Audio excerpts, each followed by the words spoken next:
तभी दोनों सैनिक उस बूढ़े व्यक्ति के कच्चे घर पर टूट पड़े। कुछ ही पलों में आग की लपटों ने उसका आशियाना निगल लिया। धुआं आसमान में उठने लगा। इतना कहकर दोनों सैनिक क्रोध से भर उठते हैं और मानव पर आक्रमण करने के लिए तेजी से अपने घोड़ों से नीचे उतर जाते हैं। दोनों सैनिकों को क्रोध में देखकर मानव तुरंत अपने पिता की दी हुई जादुई तलवार को बाहर निकालता है और तभी उस तलवार के भीतर से एक दिव्य जादुई शक्ति प्रकट होती है। वो शक्ति सीधी जाकर उन दोनों सैनिकों के शरीर से टकराती है और अगले ही क्षण दोनों सैनिक हवा में उछल जाते हैं। मानव धीरे धीरे रहस्यमयी सुरंग के भीतर आगे बढ़ रहा होता है। तभी अचानक एक जोरदार गर्जना गूंजती है और गुफा के अंधेरे में एक विशालकाय राक्षस प्रकट होता है। पेड़ की ओर बढ़ जाता है। वह बिना किसी भय के उस वृक्ष से एक जादुई फल तोड़ लेता है और जैसे ही फल टूटता है, अचानक एक तेज दिव्य प्रकाश चमक उठता है और तभी राजा कालवीर का शरीर एक पत्थर की मूर्ति बन जाता है। अमृतगढ़ एक समय हंसता खेलता राज्य, लेकिन आज यहाँ लोग सांस तो लेते थे पर खुलकर जीते नहीं थे, क्योंकि सूर्यगढ़ का राजा कालवीर सिंह अब राजा नहीं, डर का दूसरा नाम बन चुका था। गांव के चौराहे पर उस समय रोज की तरह हलचल थी। कुछ लोग आपस में धीमी आवाज में बातें कर रहे थे, कुछ बीते कल की चर्चा में डूबे थे। तभी अचानक भीड़ के बीच से एक युवक तेजी से भागता हुआ चौराहे पर आ पहुंचा। जल्दी जल्दी भागो, अपने अपने घरों में छुप जाओ। राजा कालवीर कर वसूलने आ रहा है। आज किसी को भी नहीं छोड़ेगा। जिसके पास कुछ भी होगा सब छीन लिया जाएगा।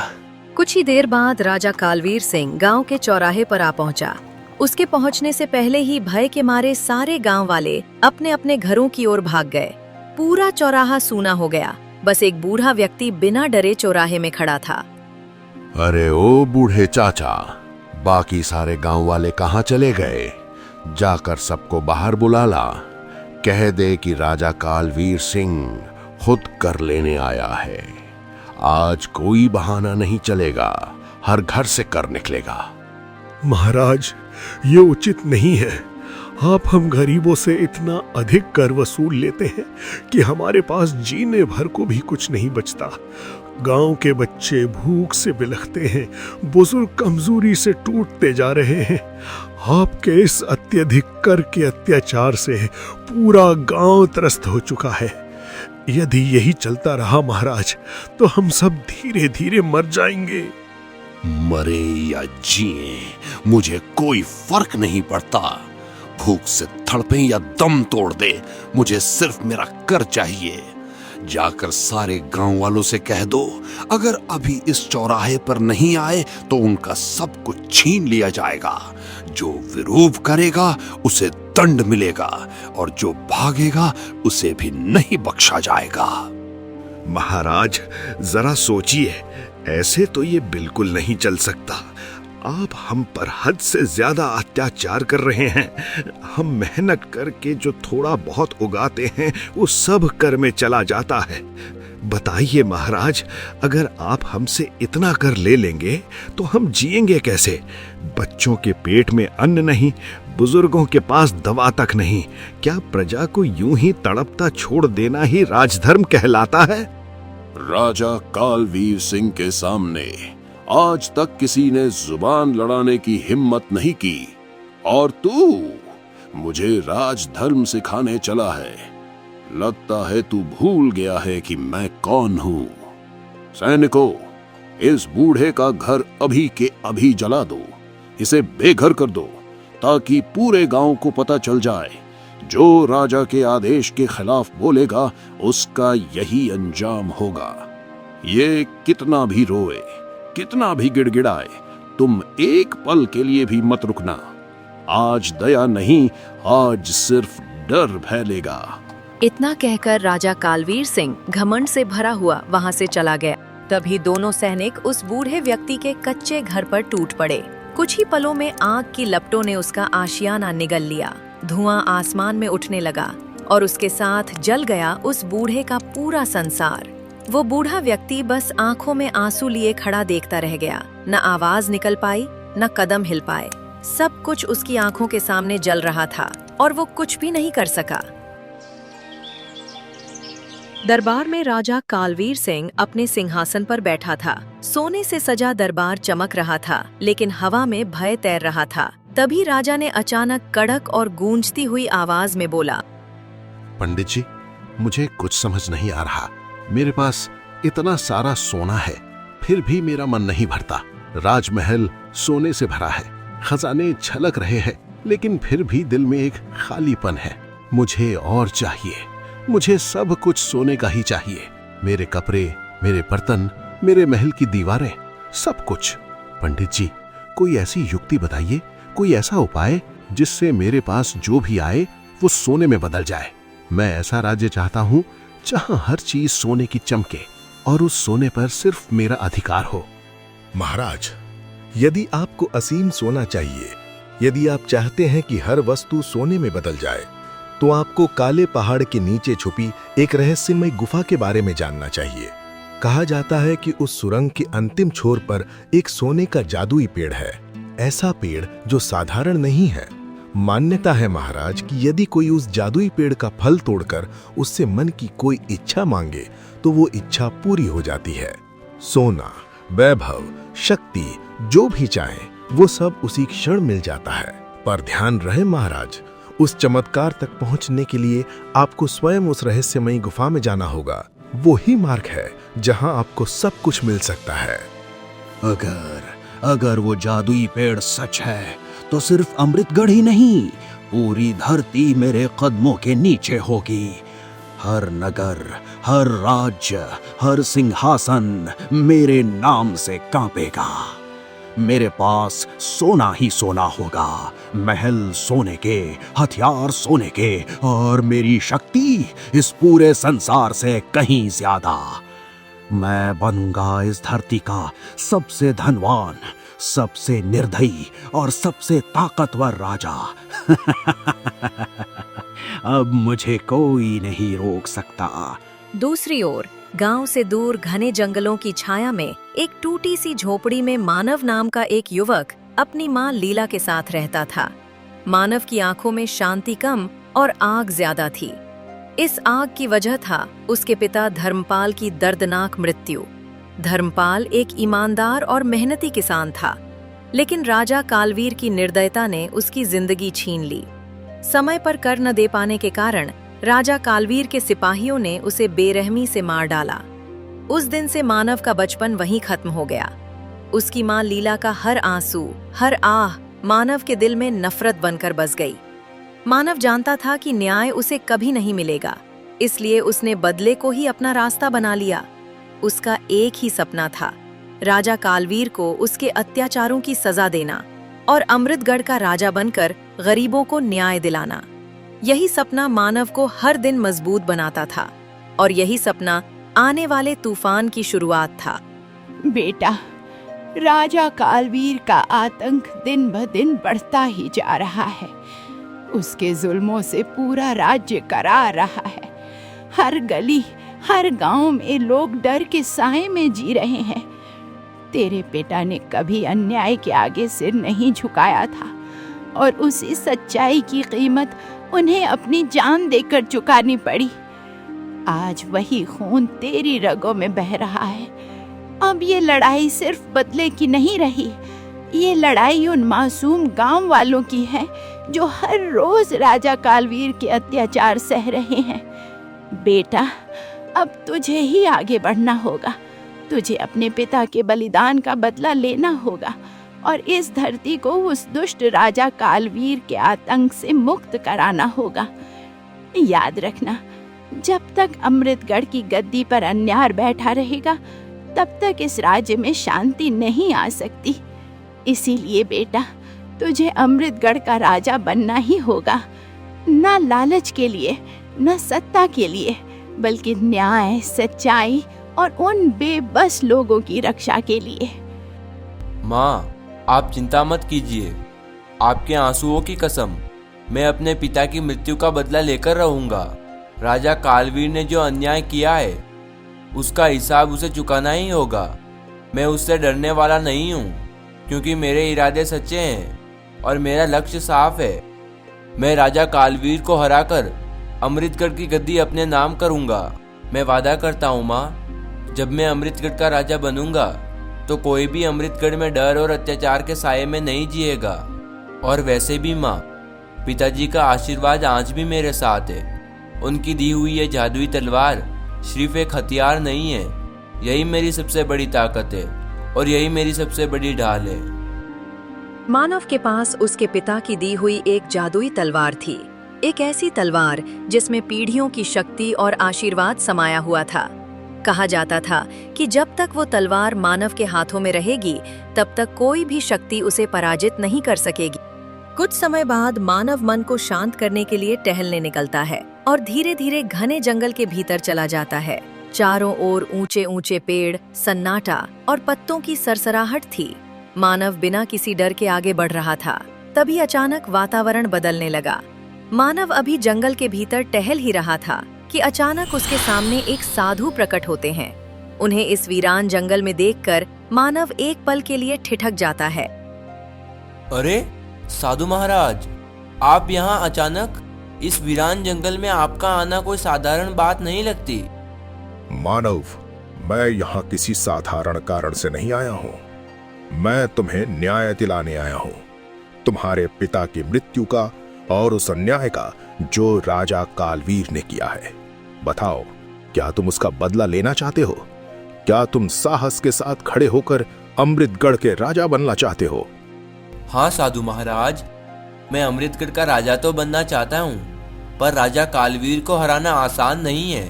वह अत्यंत क्रूर और खतरनाक राजा है। उसकी शक्ति से पूरा राज्य कांपता है। मानव, इसी घने जंगल में एक रहस्यमयी सुरंग है। उस सुरंग के भीतर एक जादुई सोने का पेड़ है, एक ऐसा सोने का पेड़ जिसका फल भाग्य बदलने की शक्ति रखता है। यदि तुम उस वृक्ष का फल तोड़कर सच्चे मन से कोई इच्छा मांगो तो वो इच्छा अवश्य पूरी होगी।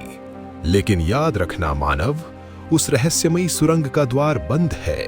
वो द्वार बल से नहीं, मंत्र से नहीं और ना ही हथियार से खुलेगा।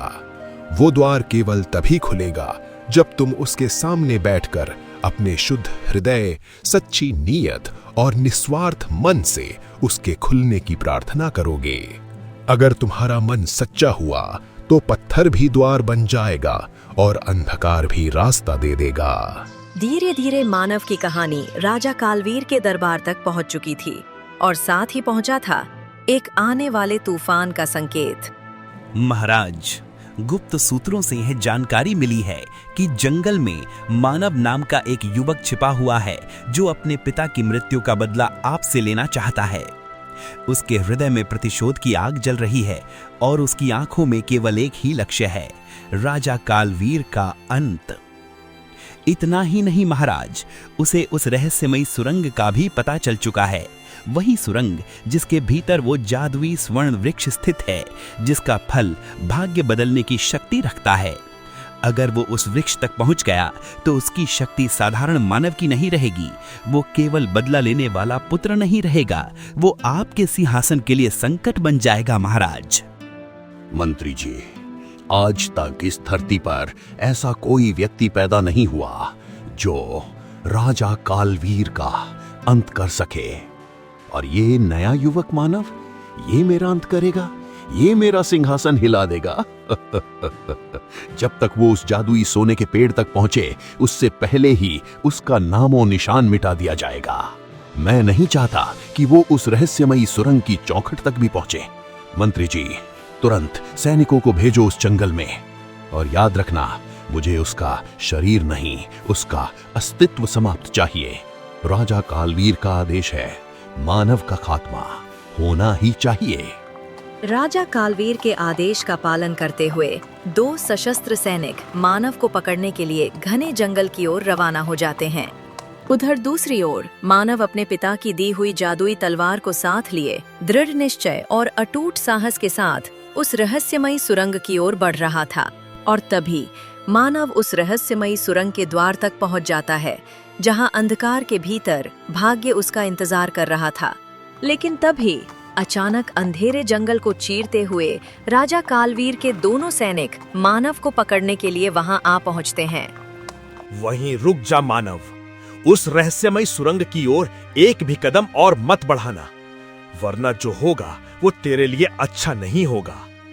तभी मानव पीछे मुड़कर देखता है और अगले ही पल उसकी नजर राजा कालवीर के दोनों सैनिकों पर पड़ती है।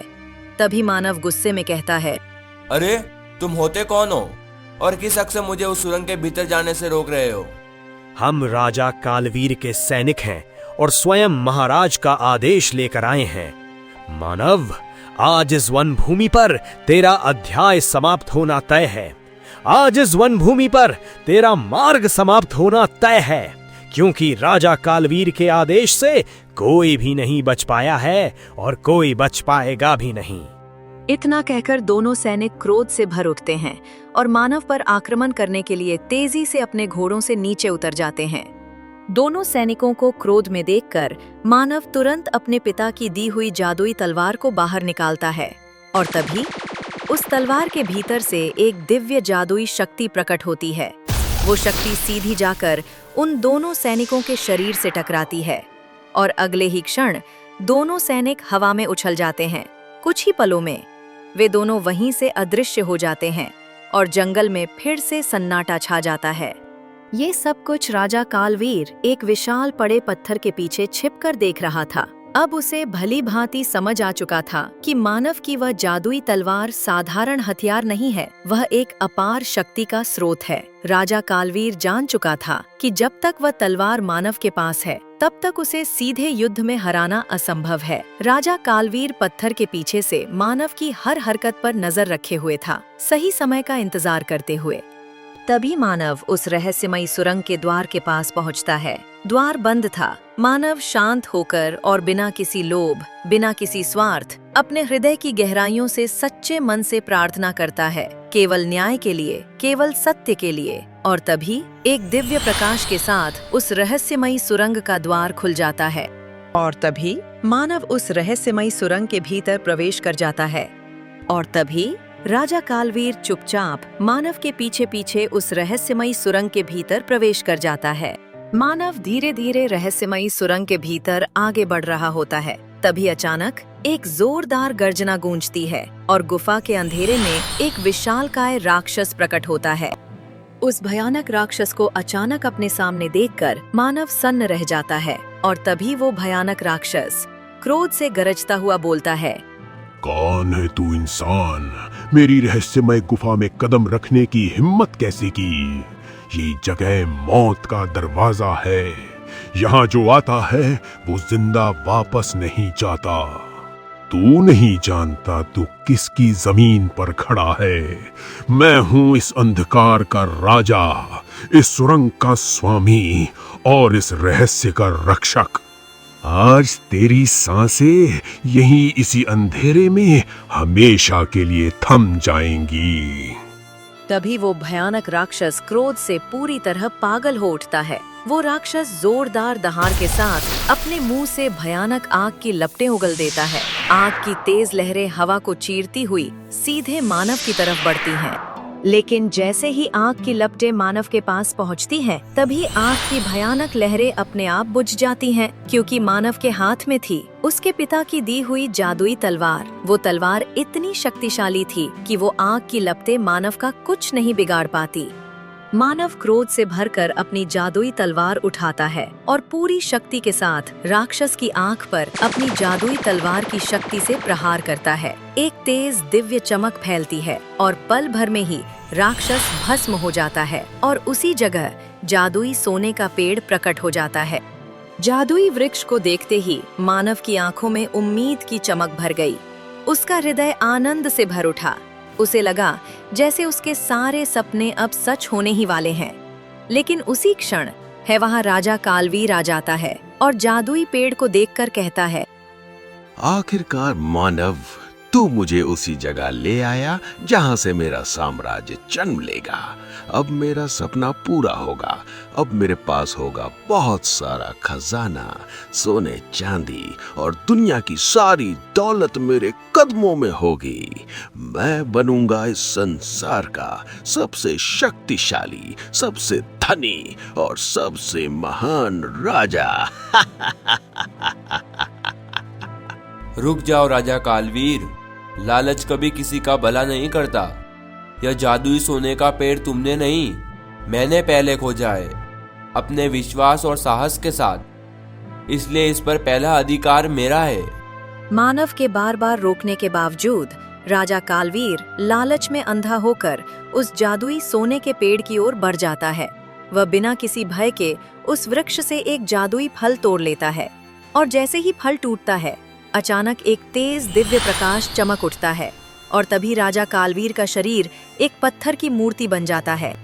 राजा कालवीर को ऐसा देखकर मानव सन्न रह जाता है। तभी उस जादुई सोने के पेड़ के भीतर से एक गंभीर गूंजती हुई दिव्य आवाज गूंज उठती है। जो कोई भी लालच, अहंकार और अपने स्वार्थ के लिए मेरी शक्ति का उपयोग करेगा, उसका अंजाम यही होगा। वो इंसान नहीं रहेगा, बल्कि उसका शरीर पत्थर बन जाएगा। तभी अचानक उस पत्थर की मूर्ति के भीतर से एक भारी टूटी सी आवाज गूंजती है। मानव, बचा ले मुझे, बचा ले। मुझसे बहुत बड़ी भूल हो गई मानव। अपने स्वार्थ, अपने लालच, अपने सत्ता के लिए मैंने इस जादुई पेड़ को अपवित्र कर दिया। मुझे माफ कर दे, मुझे एक मौका दे। अगर तूने मुझे बचा लिया तो मैं अमृतगढ़ का सिंहासन तेरे चरणों में रख दूंगा। तुझे राजा नहीं, सम्राट बना दूंगा और मैं जीवन भर तेरा सेवक बनकर रहूंगा। तेरे कदमों की धूल बन जाऊंगा। बस मुझे बचा ले मानव, इस श्राप से, इस नरक से, इस पत्थर की कैद से। हे जादुई वृक्ष, मैं तुमसे विनम्र निवेदन करता हूँ। मैं जानता हूँ कि यह राजा क्रूर था, निर्दयी था और लालची था, लेकिन आज इसके हृदय में अपनी गलती का सच्चा पश्चाताप जाग चुका है। जिसे अपनी भूल का एहसास हो जाए, उसे एक अवसर मिलना चाहिए। इसलिए हे जादुई वृक्ष, इसे क्षमा कर दो और इसे अपने श्राप से मुक्त कर दो। मानव, मैं इस राजा को फिर से सामान्य रूप दे सकता हूँ, लेकिन इसके बदले अपनी ये जादुई तलवार मुझे देनी होगी, क्योंकि ऐसी शक्ति किसी एक व्यक्ति के पास नहीं, धर्म और न्याय के मार्ग पर ही रहनी चाहिए। अगर तू सच में दया और करुणा चाहता है तो त्याग भी करना सीखना होगा। निर्णय तेरा है मानव। वह जादुई तलवार मानव को उसके पिता ने आशीर्वाद स्वरूप दी थी। वह सिर्फ एक हथियार नहीं, बल्कि उसके पिता की स्मृति, उनका प्रेम और उनका विश्वास थी।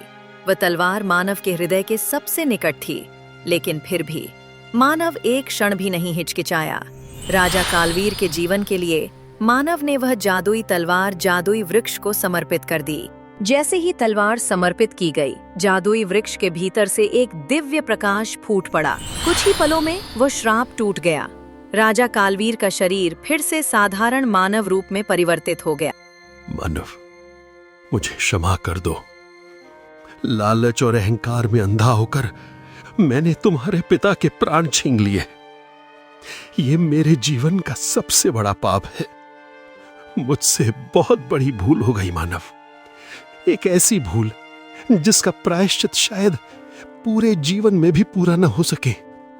आज से मैं अपना सब कुछ तेरे चरणों में अर्पित करता हूं। मेरा सिंहासन, मेरा राज्य, मेरा खजाना, मेरा वैभव, आज से अमृतगढ़ का राजा तू है मानव, और मैं तेरा सेवक बनकर रहूंगा, तेरे आदेशों का दास, तेरे न्याय का साक्षी और अपनी भूलों का प्रायश्चित करने वाला अपराधी।